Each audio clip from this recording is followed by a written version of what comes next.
Hi, I'm Dr. Bertice Berry, and I have to tell you this story. I've recorded this story several times. I had to delete the post because the story is a very, very difficult story to tell. And it's one that has to be told with the same grace that I bring every single day because I see how, for generations, when white folks strive to do the racism, the dismantling of racism work, they sometimes get it wrong. And sometimes they get it so wrong that people respond to that wrong. And when we respond, it offers shame. And that shame becomes the weight that stops people from trying to continue to get it right. And we need everyone in this. I'm going to tell you two quick stories. One about a little girl who was in foster care, and she went to her state appointed therapist.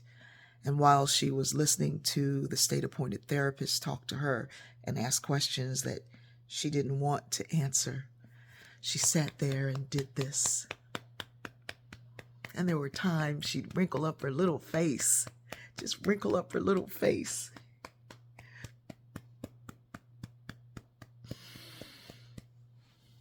She didn't talk much, but the therapist watched and labeled that little girl as self-harming. Here's the second story. Little girl was in foster care, in and out of foster care. But one of those foster care families takes her in and sees her hair is disheveled and it's dirty and it needs to be, there's damage to the hair. The ends are really bad. Someone had tried to perm it at one point, but there's about, 10 inches of new growth and some old dead perm hanging on it. And this family takes her to a braidery and they lovingly cut that hair that's damaged and they lovingly wash and soothe and massage that scalp. They lovingly restore that hair, conditioning it and bringing it back to life. They braid that hair and add extensions so that little girl can feel brand new, so that she doesn't lose the length that she had, but she has something and she can flip it and she's happy and she's just beautiful. And somehow that child's biological mother gets herself together long enough to get her daughter back, and she goes back, but the cycle continues and she ends up back in another foster family and another foster family. But those families don't know what to do with her hair, and they don't have the resources to take her back to that braidery. And the little girl doesn't even tell them about it because she doesn't even know where she was. She just knew that it was filled with love, but if she could just get back to that family that did it, but she can't get back to that family. So those braids have been in far too long.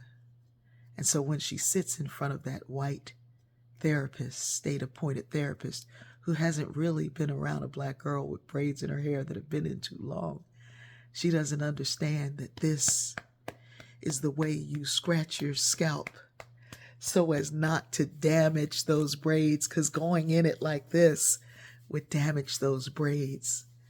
So she's labeled as self-harming simply because that white therapist didn't know to ask another question.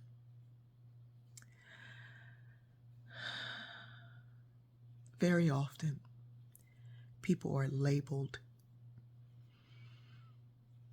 as one thing or another. Sometimes we're labeled as hiding behind something because we don't tell our stories, and sometimes we don't say everything we feel and see because we know the fragility of the folks we deal with. We know that the last time somebody told you exactly what they felt and how they felt it, it stopped you in your tracks, and you could no longer march along with us because really, in truth, you wanted to march in front of us.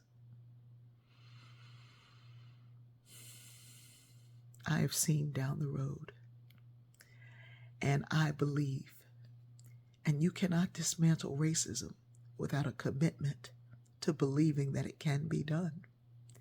If you don't believe that it can be done and you're doing a job that you say is fruitless and unnecessary and will never happen, then you're just collecting something, a paycheck, your jollies, your ego's sake, or you just want to be there at the end like Charles Manson did. Look it up. Charles Manson killed those people because he wanted to start a race war and he wanted to be in front of it. He thought that if he started a race war, because, by the way, he took all the wallets and the things that he stole and he threw them in the black community. He wanted black folks to be charged.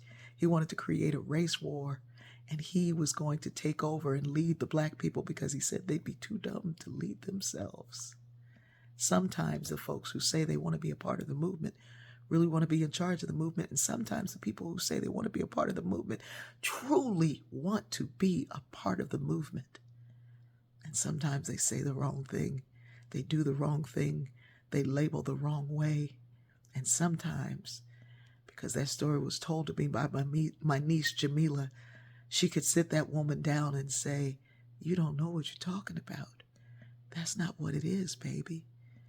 And even though she got pushed back and had a fight, she lovingly informed that woman so that she wouldn't mislabel that child and that label wouldn't follow that child for the rest of her life.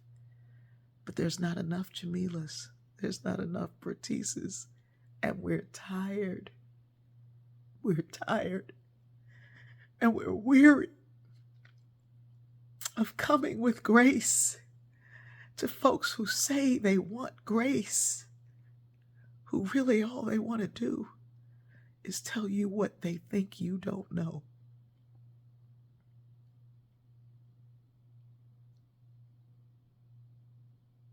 I know we're going to get there. And I know it may not be in my lifetime. And you can't tell me what I know. You may believe that it's never possible. But listen to me in love when I tell you this. White folks can't tell me what I see and know. You can't tell me that we can't put an end to the thing that your people started. You can't do that.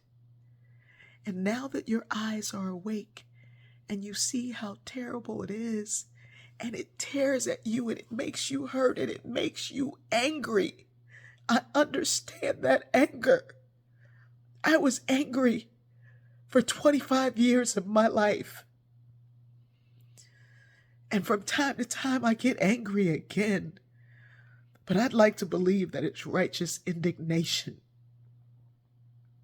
When folks offer you grace, put down your shame. Because shame is the worst weapon. And it doesn't look good on you. I love you.